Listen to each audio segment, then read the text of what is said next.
In fact, the court laid out state laws criminalizing abortion that go back to the 1800s as rationale. The court literally taking America back 150 years. This is a sad day for the country, in my view. But it doesn't mean the fight's over. Let me be very clear and unambiguous. The only way we can secure a woman's right to choose, the balance that existed, is for Congress to restore the protections of Roe v. Wade as federal law. No executive action from the president can do that. And if Congress, as it appears, lacks the votes to do that now, voters need to make their voices heard. I want to welcome you to a special edition of Tipping Point today, and I've got a very special guest with me. Let me just say we're going to talk about some of the things that are happening right now in Russia, the Ukraine, Israel, Iran, those types of things. And so this is a special program. But Pastor Mark Biltz, he is someone that I have read and listened to for many years. He discovered the blood moons, and we're going to do a show about the blood moons and eclipses and things like that at a later date. But this is a man very well traveled, very well respected around the world. He is the founder of El Shaddai Ministries in Washington State. He is just extremely proficient in Hebrew, in the Jewish culture. And I'm honored today to have him to join me here on Tipping Point. Bless you, Pastor. Thank you for joining me. Oh, thank you so much, Pastor Evans. I'm always honored to be on your program. Well, last time you were with us, there was a buzz on our Tipping Point community because everybody loved your teaching. And I heard a teaching that you did in this program today is based off a teaching you did on the Lord soon return. And it's just fantastic. And so let me just kind of give a disclaimer at the beginning here. Now, you're going to talk about the Shemitah cycle. Last time you were with us, you talked about the Shemitah cycle, but it's going to go way past the Shemitah cycle. And you're going to hear about Jubilee and what the significance of this year is. You see all the things happening in the world. This is a very significant year. You're going to hear Pastor Mark talk about that. But let me, first of all, just start by asking, what is your perspective on what is happening right now on Russia and Ukraine related to Bible prophecy? Wow. I mean, a lot of people I've been heard talking about, could this be the beginning of a Gog-Magog type of war?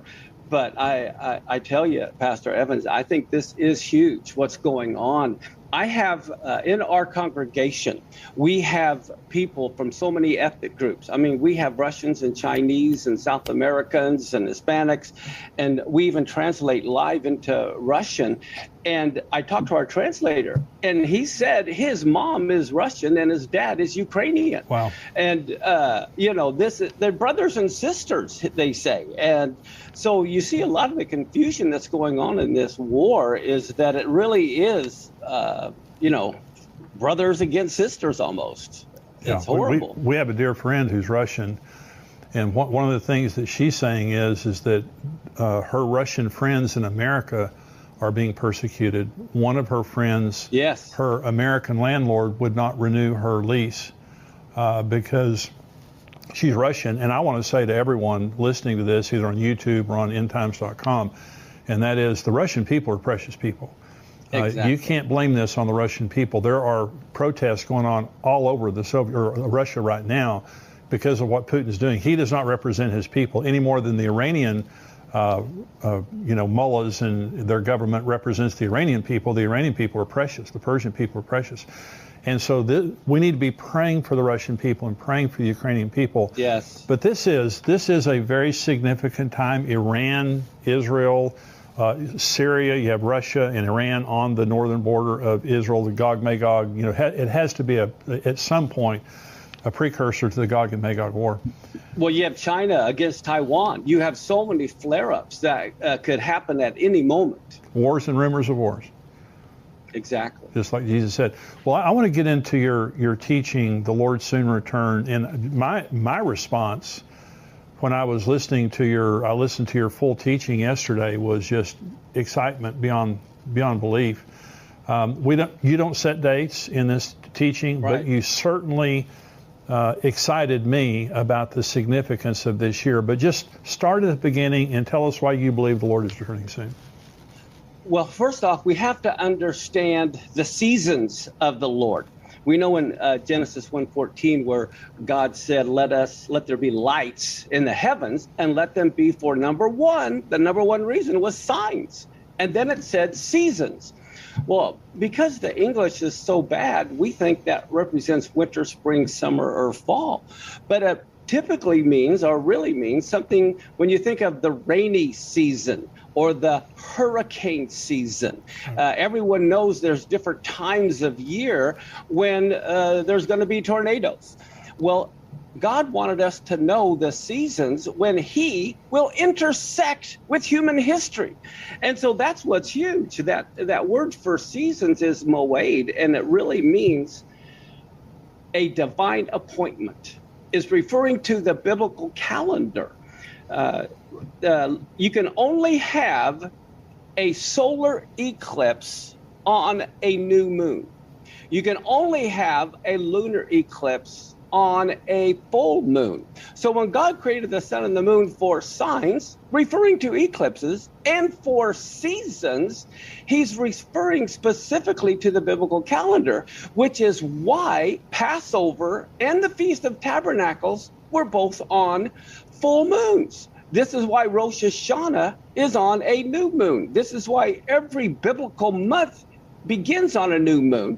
So God could use that calendar through the eclipses to communicate to Israel when he is going to be intersecting human history in some way. Oh, well, so you talk about, how everything is moving toward the Jesus returning and holding us into account. You talked about Zechariah 11, all the nations coming and worshiping before the Lord and things like that. Right. Well, see, Zechariah 14 in particular, I think everyone is familiar with in verse 6, where it talks about it'll come to pass of all the nations that are left that came against Jerusalem every year have to come up to worship the king. And look at this. It specifically says 3 times on the Feast of Tabernacles. Why on the Feast of Tabernacles was that the appointed time?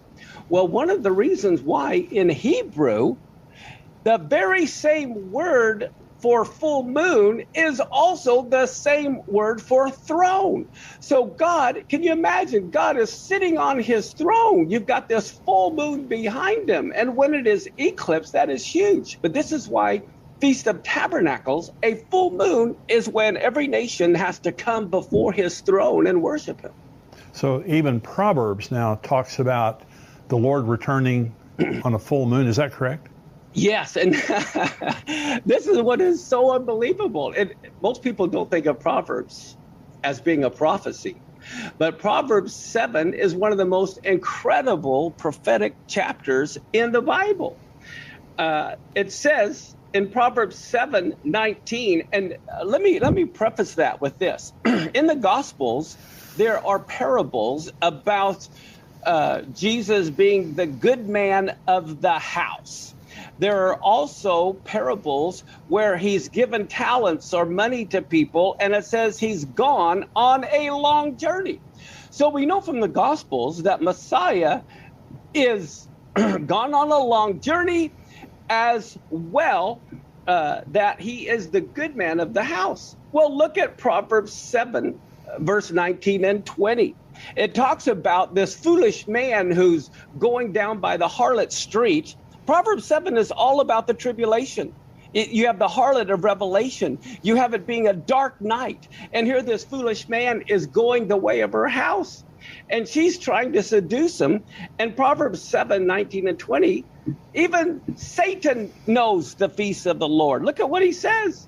This harlot says, the good man of the house is not at home. He's gone on a long journey. He's taken a bag of money with him. He's coming back on the day appointed. Well, what's amazing, you go back to look at that in another translation, the Jewish translation.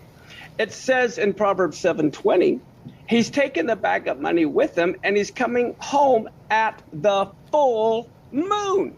Wow. And so that day appointed refers to the festivals, and it refers specifically to the Feast of Tabernacles, which also refers to the word throw. They're the same Hebrew word. So we all believe that, I mean, you and I both believe that Jesus fulfilled every spring feast, Passover, unleavened bread, first fruits, Pentecost.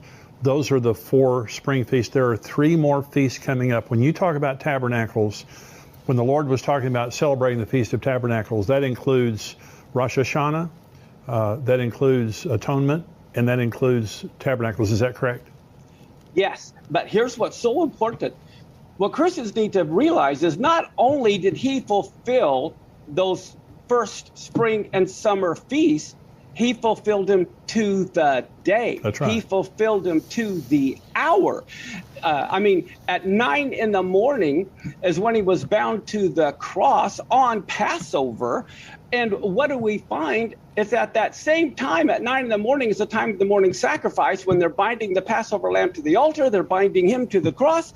And guess what? At that very same moment, you have 1 million Jews surrounding Jerusalem at 9 in the morning, and they're singing what's called the Hallel, or Psalms 118. So what is Jesus hearing? Millions of people singing at that very moment from Psalm 118, binding the sacrifice with cords, even to the horns of the altar. Wow. And they're binding him. God the Father, being the Almighty, said, I'm going to determine what day my son is going to die. I'm even going to determine what hour he's going to die. I'm even going to determine what songs will be sung at his funeral. So he had King David 1,000 years before Messiah came write the funeral hymn that would be sung during his funeral. So he died on Passover at 3 in the afternoon, the time of the evening sacrifice, buried on unleavened bread, rose on first fruits. And then Shavuot, or Pentecost, happened on Shavuot. And if you remember in the book of Acts, Peter said, these guys aren't drunk. It's the 3rd hour of the day. That's 9 in the morning, time of the morning sacrifice. So if we really believe that God is the same yesterday, today, and forever, if he fulfilled the spring feast to the day, to the hour of his first coming, he will fulfill the fall feast to the day and the hour of his second coming. And then along that line, they have to be done in order. You can't have Pentecost happen until he rises from the dead. He can't rise from the dead until he dies, and he can't die, So everything has to happen in order. He's got to die, he's got to be buried, he's got to rise, and then Shavuot. So the Feast of Trumpets is the next feast to be fulfilled, followed by Yom Kippur and then Sukkot. And as you know, do we hear anything about trumpets in the book of Revelation? You bet we do. The Day of Atonement also was all through Revelation. We hear about the Ark of the Covenant is seen. And then, of course, the Feast of Tabernacles, God tabernacles among men for 1,000 years. So we have to understand the prophetic time clock and season, just like there's hurricane season. The 7th month, this coming September, October, is the season for the Messiah's coming. Well, talk about that. I mean, that's the most exciting thing in the world to me. Talk about the significance of this year. I know this is a Shemitah year, and you proved that very clearly. It's huge. And then It's also Jubilee. Talk about that. Well, this year, biblically, is the year 5782. Okay? We know it's a Shemitah year because 5782 is divisible by 7. Now, how do we know next year is the Jubilee year? It's basic math. 5782 is also divisible by 49. And so that being the case, this next year is like a trifecta. I mean, this is huge. We have Rosh Hashanah, beginning the first year of a 7-year cycle. Now, I believe all of your listeners are very well educated, and they understand that there's a 7-year tribulation coming. Right. But here's the thing. It cannot be random. God is not random. He is very detailed. He's very organized. And Daniel was Jewish. And the whole reason they went into captivity was because they hadn't been keeping the Shemitah cycle. And so here, this year is the beginning of a new 7-year cycle. I don't believe the tribulation can start any moment, any day. The tribulation, because it is a Shemitah year cycle, has to begin the first year of a 7-year cycle. So that means, and like you said, I'm not setting dates, but what I am saying is this fall definitely begins a new 7-year cycle. So if the tribulation does not begin this year, it can't begin for 7 more years. So we have to understand that. But then the fact that this is the beginning of a new 7-year cycle, according to the season of the Lord, that is huge. And the reason why is because on Yom Kippur, we blow the trumpet of Jubilee mentioned in Leviticus 25. This is a year of Jubilee. And the last Jubilee was 1973 when the Yom Kippur War took place. And that was a signal of a Jubilee year because you only blow the shofar on Yom Kippur in a Jubilee year. And there was the Yom Kippur War. So we're entering a new 7-year cycle. We are entering a year of Jubilee with the trumpet blown on Yom Kippur. And then one of the next most incredible things is on the Feast of Tabernacles, only every 7 years do you have what is known as the Hakel. And so the Hakel is when the king of Israel is the one who had the responsibility to gather everyone together to hear the Torah. This is from Deuteronomy chapter 31, verse 10 through 12.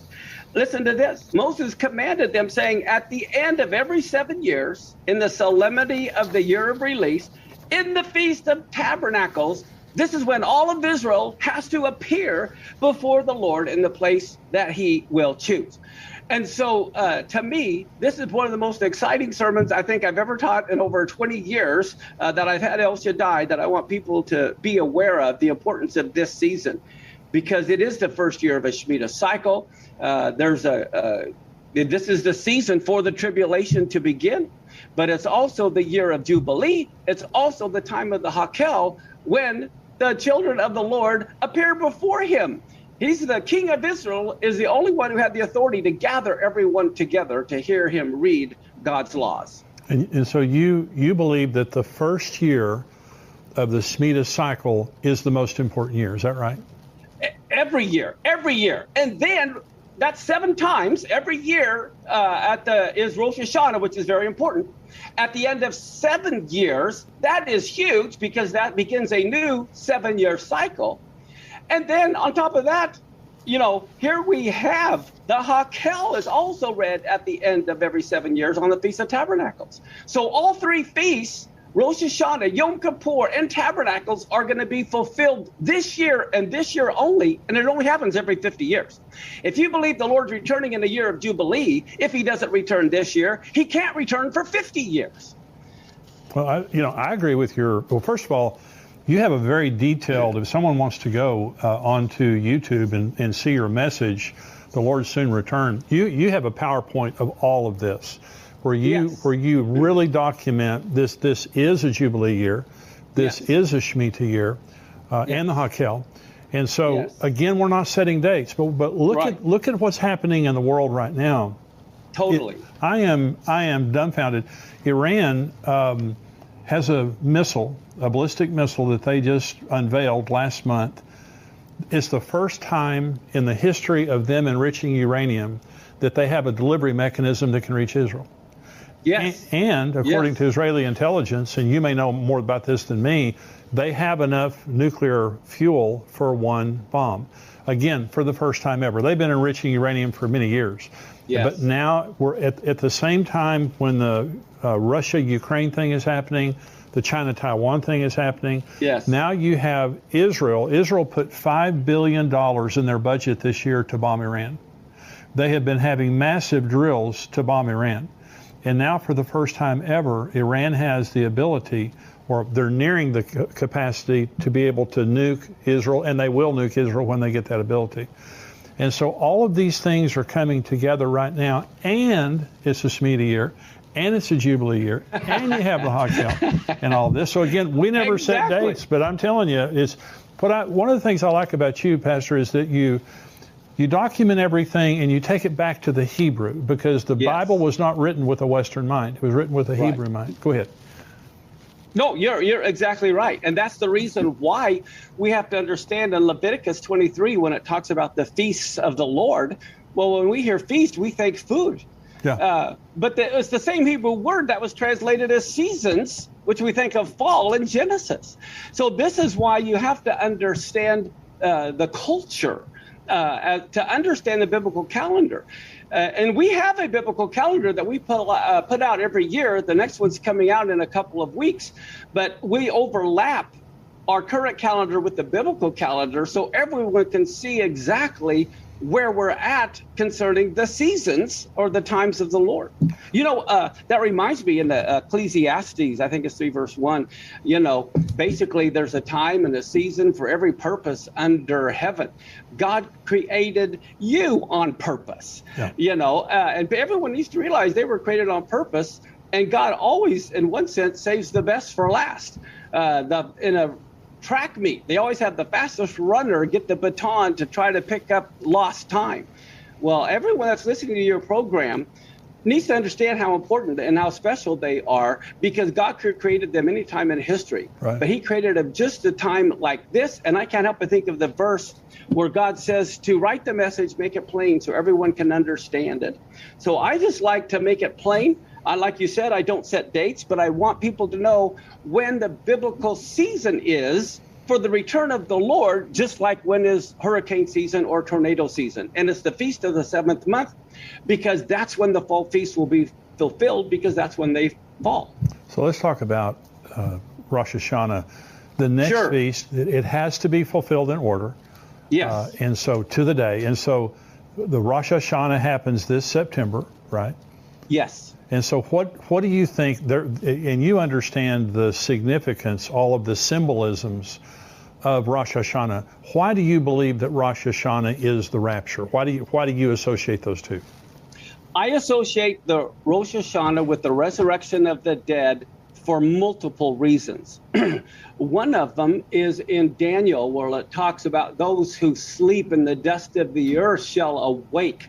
Well, the Hebrew word Rosh Hashanah is biblically known as Yom Teruah. Right. And Teruah basically means a shout, like if someone shouts to wake you up. It resembles an alarm. And so Yom Teruah is the day to awaken those who are asleep. It's also a 2-day feast. So no one knows the day or the hour it would begin. Everyone knows when the full moon is, when you start with the new moon, but no one knows for sure when the new moon is. And all of Israel had to celebrate Rosh Hashanah, and so they would light fires quickly all during the night to reach clear over to Babylon, so that people would know that it was Rosh Hashanah. That's the one feast that was always known as the feast. No one knew the day or the hour it would begin. Now, in the New Testament, when it talks about the last trump, historically, they blow on Rosh Hashanah 100 blasts of the shofar. There's 3 different types of blasts that they blow, and the last blast is known, or the 100th blast is known as the last trump. So when Paul talks about the last trump, he's specifically referring to the 100th blast of the shofar on the Feast of Trumpets. It's also known as the Day of the Court, takes place on the Feast of Trumpets. So it's some year, and you and I both are saying to people watching and listening to this right now, pay attention to next September. This coming September is huge. It's huge. And so no predictions, but no it's huge. But when you look at, God does things on purpose and he does things on time. And so what you're saying, it's a Shemitah year, it's a Jubilee year. You have in the Hakel. The Hakel. All of those things are massive, pointing to this year, plus the things that are happening in the world.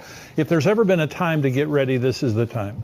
And exactly. I would rather be ready and he not come than not be ready and he come. And the thing is this, in the Gospels, it talks a parable about how he delayed his coming. And so for some reason, even though this is the major season, he may choose to delay it. Sure. But the key is every Rosh Hashanah, we have to be watching, more specifically at the beginning of a Shemitah cycle. Now, when people talk about not knowing the day of the hour, my question is, are you talking about we don't know the day of the hour of the rapture, or we don't know the day of the hour when the tribulation begins, or we don't know the day of the hour when the Antichrist is revealed, or we don't know the day and the hour of the two witnesses? So which one does that apply to? I don't think it applies to everything. We're supposed to be done with our head in the sand like an ostrich. Right. I really believe beyond a shadow of a doubt, the tribulation has to begin on Rosh Hashanah some year. So if it does, I'm not talking about the resurrection of the dead being this year, it could happen. But I really believe there's a good chance the tribulation could begin this year. If it doesn't, it might be, 7 years from now. Right. So talk about, for just a minute, atonement, the Feast of Atonement. 10 days after Rosh Hashanah, you have the Feast of Atonement. When do you think that is going to be fulfilled? Well, that's such a good point. I'm so glad you asked that, because even when you think of the Feast of Trumpets, the problem with our Western culture, we see prophecy as a checklist. It's fulfilled, it won't happen again. That's not true biblically. Hebraically, if it's happened before, it will definitely happen again, but in another way. For example, we have 7 trumpets in the book of Revelation.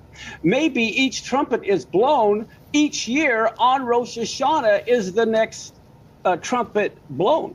And so I believe the tribulation has to begin, because that's to be done in order. Yom Kippur is specifically for the nation of Israel. It's not for the nations. It's for Israel. It was their day of atonement, because as priests, they were to atone for themselves first. The Feast of Tabernacles is known as the Feast of Nations, when they would kill 70 bulls for the 70 nations mentioned in Genesis. Many of the sages said if the nations would have only known what they were doing, the devil was pretty smart, telling the nations to destroy the very place God was using to make atonement for them. Wow. But they said the sages say it would have been smarter if the nations would have put their armies around the temple to protect it. So I believe the Day of Atonement is the next thing to be fulfilled after Rosh Hashanah, which is when Israel will realize that Jesus is the Messiah, their Messiah in particular. Right. And I think it's fascinating, in the book of Revelations, you see everyone on white horses wearing white coming back. That is specifically a Yom Kippur event. Every year on Yom Kippur, every Jew in every synagogue always comes in white, and it represents the righteousness of the saints. So when you understand the culture and then you read Revelation, you know we will be coming back on the white horses specifically on Yom Kippur. Wow. And then we hear the Feast of Tabernacles. That is huge. This is when God sets up his kingdom. He sets up his throne, because it's the Feast of Nations, and all nations have to come and worship him on the throne at the full moon, which is the same Hebrew word, and he tabernacles among men for 1,000 years. So simply, the tribulation begins. The next feast is Israel realizes Jesus, Yeshua is the Messiah, and then he returns, feet landing on the Mount of Olives, and he tabernacles among men for 1,000 years. So it's pretty plain. Well, I think it's fascinating.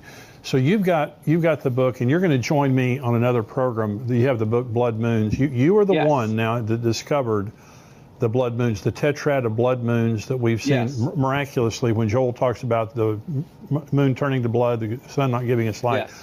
Now there are some eclipses that are coming up that you're going to join me in a future program, and we're going to talk about the significance of these eclipses, because as you have pointed out in your book Blood Moons, God communicates to us through the sun, moon, and stars. That's when he communicates the appointed times. That's why he had the appointed times based when you would have eclipses. So you've got some significant eclipses that are coming up that we're going to be talking about. Do these eclipses, by the way, line up with what you're saying about Shemitah and Jubilee and those things, Hakel? Yeah, what's amazing is this. Do you remember the big solar eclipse that went from the northwest all the way down through Florida? Yes. That was in 2017. Right. Exactly 7 years later, putting it right at the middle of this next Shemitah cycle in 2024. Did I talk about the other eclipse coming in 2024 in the last program? I don't think so. Oh my gosh, you've got to, this is incredible. The other one goes from the south to the northeast. For like almost the first time in history do these eclipses intersect at a very significant place, Pastor Jimmy. This eclipse intersects in southern Illinois, okay? And guess what? The area of southern Illinois is called Little Egypt. Oh, gosh. And the cities around it, they have cities around it called Cairo, Thebes, Karnak. Their Southeastern Illinois College has a pyramid and the falcon god as their mascot. Oh, God. And this eclipse takes place on Nisan 1, the very day that the